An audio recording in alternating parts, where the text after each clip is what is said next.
aja harga saham-saham yang tidak punya fundamental itu pasti nyungsep, bisa sampai 60% bahkan 90% lebih minusnya. Nah, so teman-teman di sini gue bakal sharing nih 5 jenis aset yang kelihatannya menarik, kelihatannya aman tapi justru berbahaya.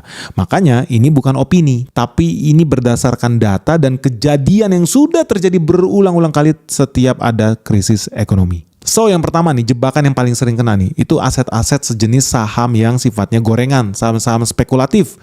Ini bahaya nih kalau lu pegang saham yang nggak punya fundamental yang kuat. Karena begitu terjadi resesi, inilah saham-saham jenis hantu model begini yang bakal nyungsep duluan guys. Contoh apa? Ya saham perusahaan yang rugi bertahun-tahun, nggak pernah cuan tapi valuasinya ketinggian, overpriced, banyak di Indonesia. Saham perusahaan-perusahaan yang nggak pernah untung, saham-saham gorengan tapi terus digoreng dengan cerita AIWO bakal bikin stasiun luar angkasa di planet Mars lah. Ada yang bilang bakal diakuisisi Nvidia lah, ngaco semua.